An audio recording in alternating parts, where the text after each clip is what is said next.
Hello everyone, welcome back to my YouTube channel bright future channel पे आपका स्वागत है।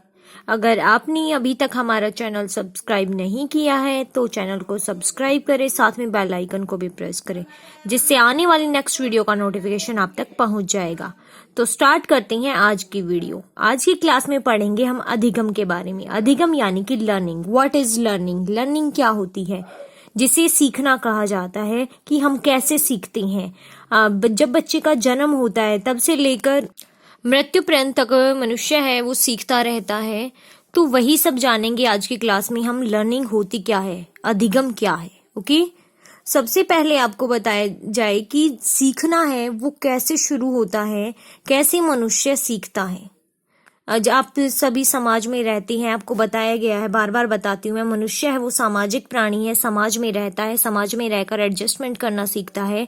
तो सीखना एक बहुत ही सामाजिक और आम प्रचलित प्रक्रिया है। जन्म के तुरंत बाद से ही व्यक्ति सीखना प्रारंभ कर देता है। जन्म वैसे तो कहा जाता है कि भ्रूण जो बच्चा होता है, बालक, बिल्कुल गर्भ से ही सीखना प्रारंभ कर देता है, ठीक है। लेकिन जैसे जैसे उसकी उम्र बढ़ती जाती है वो समाज में देखता है जो उसके आसपास हो रहा है, उससे वो कुछ ना कुछ सीखता है। तो लर्निंग क्या है, ठीक है। तो स्टार्ट करते हैं। What is learning? मनुष्य जाने अनजाने कुछ ना कुछ सीखता ही रहता है।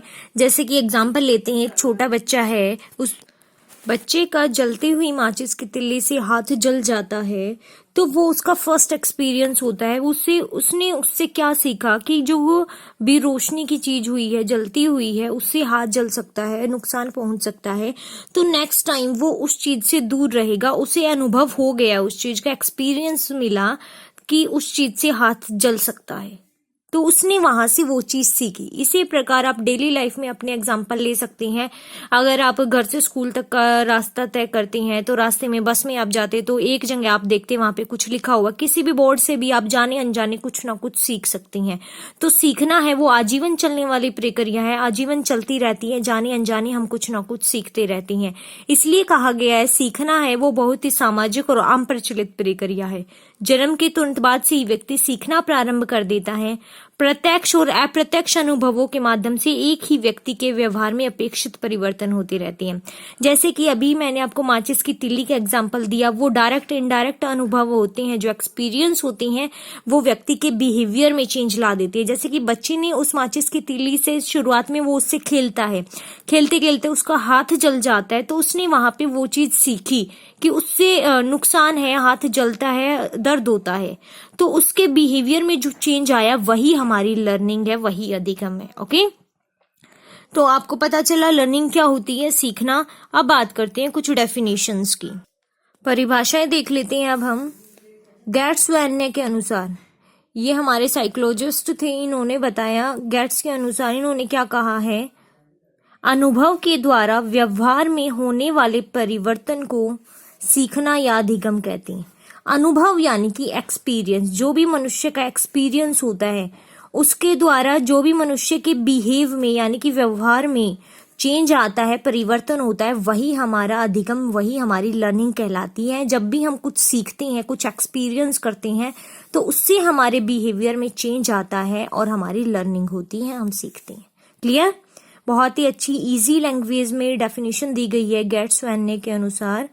आगे क्या कहा गया है, क्रो व क्रो के अनुसार, क्रो एंड करो ने क्या कहा है, सीखना आदतों, ज्ञान और अभिवृत्तियों का अर्जन है। सीखना हमारी एक हैबिट भी बन जाती है। कैसे? जब हम किसी काम को बार बार करते हैं तो वो हमारी आदत के अंतर्गत आ जाते हैं, उससे हमें उसका अनुभव हो जाता है, पता लग जाता है कि यहाँ पर अब ये चीज होगी, तो उससे हम सीखते हैं।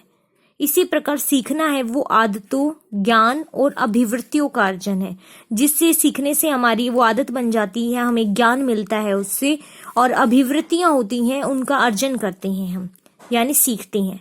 इसमें कार्यों को करने की नवीन तरीके सम्मिलित हैं, यानी कि किसी भी कार्यों को किस नए तरीके से कार्य करेंगे हम, कैसे किया जा सकता है, वो हमारा सीखने में सम्मिलित है, शामिल है।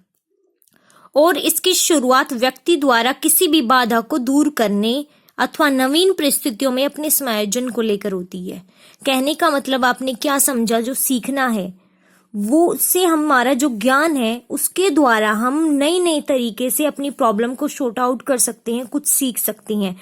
जो भी हमारे काम में कोई भी बाधा आ रही है उसको दूर करने के लिए किसी भी नई सिचुएशन के द्वारा हम उसे एडजस्ट कर सकते हैं, समझ सकते हैं, समायोजन कर सकते हैं। इसके माध्यम से व्यवहार में उत्तरोत्तर परिवर्तन होता रहता है। यह व्यक्ति को अपने अभिप्राय अथवा लक्ष्य को पाने में समर्थ बनाती है। यह मनुष्य को अपना लक्ष्य पाने में समर्थ बनाती है कि जो भी हमारा गोल है उसे अचीव कैसे करना है, उसके लिए जो भी हमारी बाधाएं आ रही है रास्ते में उससे कैसे निपटना है, उसके लिए नई नई तरीके क्या है, किस प्रकार सोल्व कर सकते हैं हम उसे, ये हमारी लर्निंग होती है। तो हमने क्या जाना, व्हाट इज लर्निंग, लर्निंग क्या है, उसकी कुछ 2 डेफिनेशंस देखी हमने, क्या बताया गया उनमें। अब बात करते हैं हम नेचर की। लर्निंग है उसका स्कोप कहाँ कहाँ पर है, उसका नेचर कंसेप्ट क्या है, वो सब हमारा प्रकृति के अंतर्गत आता है। तो उसकी बात कर लेते हैं। सीखना एक सार्वभौमिक प्रक्रिया है जो आजीवन चलती रहती है, सतत यानी कि कॉन्टिन्यूअस प्रक्रिया है। ठीक है, सार्वभौमिक और सतत प्रक्रिया है। इसके बाद है हमारा सीखना एक प्रक्रिया है, प्रक्रिया का परिणाम नहीं, यानी सीखते हैं हम एक प्रोसेस के द्वारा सीखते हैं, लेकिन उसके बाद रिजल्ट क्या होगा उस पर हम बल नहीं देते हैं, सिर्फ सीखते हैं। तो इसलिए कहा गया है सीखना एक प्रक्रिया है, प्रक्रिया का परिणाम नहीं। व्यवहार में परिवर्तन सीखते हैं जब हम, तो सीखने के द्वारा हमारे व्यवहार में चेंजेस आते, बिहेवियर में चेंज आता है, जो आपको अभी एग्जाम्पल के थ्रू भी बताया था मैंने। व्यक्ति को समायोजन और अनुकूलन करने के कार्य में सहायता मिलती है, यानी कि जो सीखना है उसके द्वारा व्यक्ति है उसको समायोजन यानी कि एडजस्टमेंट करने में, किसी भी प्रॉब्लम को सॉल्व करने में, उसके अनुकूल चलने में, उस कार्य को सॉल्व करने में सहायता मिलती है। ठीक है, सीखना प्रयोजनपूर्ण व उद्देश्य युक्त होता है। हमारा जो भी उद्देश्य है उसको पाने के लिए हम सीखते हैं, यानी कि अपना उद्देश्य पूरा करने के लिए हम सीख रहे हैं। अगर हमारा किसी चीज का कोई उद्देश्य नहीं होगा तो हम उस कार्य को पूरा नहीं कर पाएंगे। जैसे कि कहा जाता है कि 2 व्यक्ति हैं, एक सीखने वाला, एक सिखाने वाला। लेकिन अगर सीखने वाला व्यक्ति एक्टिव नहीं है, वो सीखना नहीं चाह रहा, तो जो व्यक्ति उसे सिखा रहा है वो कितने ही एफर्ट्स लगा ले, कितनी ही मेहनत कर ले, वो उसे नहीं सिखा सकता। क्योंकि सीखने वाले की आत्म इच्छा भी होनी चाहिए, तत्पर होना चाहिए, वो कितना एक्टिव है, वो कितना भी प्रेरित है, वो सीखना चाह रहा है या नहीं। तो इसलिए उद्देश्य और प्रयोजनपूर्ण दोनों महत्व है सीखने के अंतर्गत। ओके, फिर है सीखने की प्रक्रिया। जो भी हम लर्निंग कर रहे हैं उसकी प्रोसेस क्या है, तो प्रोसेस के कुछ स्टेप्स होते हैं, वो देख लेते हैं हम। किसी भी कार्य को करने के लिए उसके स्टेप करते हैं हम, स्टेप बाय स्टेप करने से हम उस मंजिल तक पहुंच जाते हैं, अच्छे से सीख पाते हैं।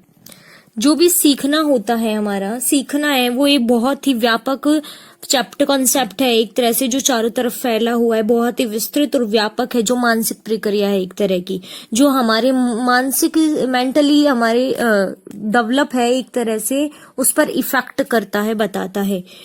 इसमें निरंतरता, कॉन्टिन्यूटी का गुण पाया जाता है। अगर हम किसी चीज को बार बार करते रहते हैं तो वो हमारी हैबिट बन जाती है, हम इस सीखते हैं। लेकिन अगर हम किसी कार्य को बीच में छोड़ देते हैं तो वो कुछ टाइम के बाद हम भूल जाते हैं उसे, हमारी आदत में नहीं रहता है वो। तो इसलिए अगर हमें सीखना है तो उसकी कॉन्टिन्यूटी होनी बहुत ज्यादा जरूरी है। तो उसको पाने के लिए कुछ हमारे स्टेप है, तो किस प्रकार सीखा जा सकता है। तो अगर हम बात करें ब्रीफ में कि किस प्रकार इसे सीखने की प्रक्रिया है वो हो सकती है, तो कहा जा सकता है कि उसके लिए एक अभिप्रेरक का होना बहुत ज्यादा जरूरी है। जो भी हमारा मोटिव है, हमारा मोटिव होना जरूरी है, एक ड्राइव होना जरूरी है जो हमें लक्ष्य की ओर आकर्षित करे, जिससे हम लक्ष्य की प्राप्ति करने में जो भी हमारी बाधाएं आ रही हैं उनसे निपट कर अपने लक्ष्य तक पहुंच जाए। वही हमारी सीखने की प्रक्रिया होती है। तो सबसे पहली हमारा क्या स्टेप है, क्या चरण है, हमारे सोपान क्या है, अभिप्रेरक या चालक, यानी कि एक ड्राइव या मोटिव होना बहुत ज्यादा जरूरी है सीखने का। उसके बाद लक्ष्य व उद्देश्य की प्राप्ति करनी है आपको। आपके लक्ष्य जो है, गोल्स है, वो आपको ऑब्जेक्टिव्स हैं, वो आपको पता होने चाहिए कि आपको ये चीज करनी है, ये प्राप्त करना है। तो उसको प्राप्त करने में जो आपकी बाधा या कठिनाई आ रही है, जो भी रुकावटें आ रही है, वो बहुत ही अहम है, क्योंकि आपने मेहनत की है इसलिए वो रुकावटें आ रही हैं। आप उस चीज को समझो, सीखने का अहम जो हिस्सा है वो हमारी बाधा या कठिनाई है, जिसके द्वारा हम आगे बढ़ेंगे। ठीक है। फिर हमारे सीखने की परिस्थितियां, सीखने की सिचुएशन कैसी है, हम किस परिस्थिति में सीख रहे हैं, हमारे अंदर तत्परता कितनी है। अगर हमारे अंदर तत्परता बहुत ज्यादा है, हम एक्टिव हैं, पूरे अपने पूरे मोटिव है हमारे, तो हम उसे इजीली प्राप्त कर सकते हैं। तत्परता का होना बहुत ही आवश्यक है, जिससे हमारी सीखने की प्रक्रिया हम कंप्लीट कर सकते हैं। ठीक है। तो सीखने की प्रक्रिया के बारे में आपको नहीं जाना, सब आपने सीखने के बारे में भी जाना। लर्निंग क्या होती है आपको पता चला, उसके डेफिनेशंस, उसका स्कोप कहाँ, क्या क्या कंसेप्ट है, नेचर के बारे में जाना, उसके स्टेप्स जाने। अब बात करेंगे हम सीखने के परिणाम। सीखने का परिणाम क्या हो सकता है, हमारे लिए कितना लाभदायक है, क्यों सीखना जरूरी है। व्यवहार में अपेक्षित परिवर्तन लाई जा सकती हैं। सीखने के द्वारा हम अपने बिहेवियर में चेंज लाई जा सकते हैं। ये आपने पीछे भी जाना है, वही मेन बात है, घुमा फिरा की वही सब है। बस आपको पता होना चाहिए लर्निंग क्या है, हम किस प्रकार सीख रहे हैं। फिर है शिक्षण अधिगम उद्देश्य को प्राप्त किया जा सकता है। शिक्षण के द्वारा हमारे जो सीखने के उद्देश्य हैं हम उनको प्राप्त कर सकते हैं। उचित वृद्धि एवं विकास में सहायता पहुंचती है। सीखते हैं तो हमारे ग्रोथ एंड डेवलपमेंट में सहायता मिलती है, वो डेवलप होते हैं। जैसे बच्चा है, आप अपने बच्चे को डेवलप किस प्रकार करेंगे, उससे किस प्रकार सिखा सकते हैं आप। तो बच्चे की आपको पता है कमजोरी क्या है, तो आप बच्चे को वहीं से लेके चले। पहले बच्चे का एक मोटिव बनाए, उसे समझाए कि आगे बढ़ सकते हैं। अगर हम सीखेंगे तो आपको ये होगा। बच्चे को छोटे छोटे रिवॉर्ड दिए जा सकते हैं, जिसे इसमें फीडबैक के अंतर्गत आप उन्हें कोई चॉकलेट दे सकते हैं। ठीक है, जिससे बच्चा खुश हो, अभिप्रेरित हो। बच्चे को उत्साहित प्रेरित करना बहुत ज्यादा जरूरी होता है, लेकिन वो एक गलत रूप ना ले, हर चीज को रिश्वत के रूप में ना ले। तो थोड़ा समझा के अच्छे से, ये सीटेट में भी बहुत ज्यादा क्वेश्चन पूछे जाते हैं आपके लर्निंग से रिलेटेड। वो डायरेक्ट कंसेप्ट से नहीं पूछे जाते, लेकिन अगर आपको कंसेप्ट क्लियर है लर्निंग क्या है, तो आप इजीली उन्हें ऑप्शंस को पढ़ के आंसर दे सकते हैं। अब जल्द ही हम अपनी सीरीज स्टार्ट करेंगे, जिसके अंदर आपको साइकोलॉजी के सभी जो भी हमने कंसेप्ट किए हैं उनसे रिलेटेड आपको ऑब्जेक्टिव टाइप क्वेश्चन जो सीटेट में आते हैं DSSB में, वो सब स्टार्ट करेंगे हम, जिससे आपकी प्रैक्टिस बनी रहे। तो सबसे पहले आपको कंसेप्ट क्लियर होने जरूरी है, इसलिए पहले मैं कंसेप्ट्स को क्लियर करवा रही हूँ, जो आप अच्छे से फ्यूचर में जब भी आप एग्जाम दे तो आपके लिए हेल्पफुल रहे। ओके। फिर है व्यक्तित्व के सर्वांगीण विकास में सहायक होता है। जो सीखना है, बच्चे ने जो सीखा है वो बच्चे के ऑलराउंड डेवलपमेंट में सहायक होता है। सीखने का बच्चे के माइंड पर इफेक्ट पड़ता है, उसकी क्षमता, उसके वातावरण, उसने क्या सीखा अपने आसपास से, सब पर इफेक्ट पड़ता है। सर्वांगीण यानी कि ऑलराउंड डेवलपमेंट, इसके अंतर्गत हमारा फिजिकली, मेंटली, कॉग्निटिव सभी तरह के डेवलपमेंट आ जाते हैं। फिर है समायोजन यानी कि एडजस्टमेंट करना। व्यक्ति एडजस्टमेंट करना सीखता है, अगर वो सीख जाता है, समझदारी है, उसमें ज्ञान है। हमारे सीखने के 3 इफेक्ट्स होते हैं जो आपको नेक्स्ट क्लास में बताए जाएंगे, ज्ञानात्मक, भावात्मक और क्रियात्मक। ठीक है, जो डोमेन्स हैं हमारे ब्लूम की जो टैक्सोनॉमी है वो भी आगे पढ़ेंगे हम, जो जिससे आप इजीली क्लियर कर पाएंगे। फिर लक्ष्यों की पूर्ति में सहायता मिलती है। हमें अगर सीख रहे हैं, हमारे अंदर अधिगम की तत्परता है, तो हम अपने लक्ष्य को अच्छे से पूरा कर सकते हैं, कंप्लीट कर सकते हैं। ठीक है, तो आज की क्लास में हमने जाना लर्निंग के बारे में, लर्निंग क्या होती है। होपफुल आपको आज की क्लास पसंद आई होगी। अगर आपको अच्छी लगे तो लाइक करना ना भूले, अपने फ्रेंड्स को भी शेयर करें।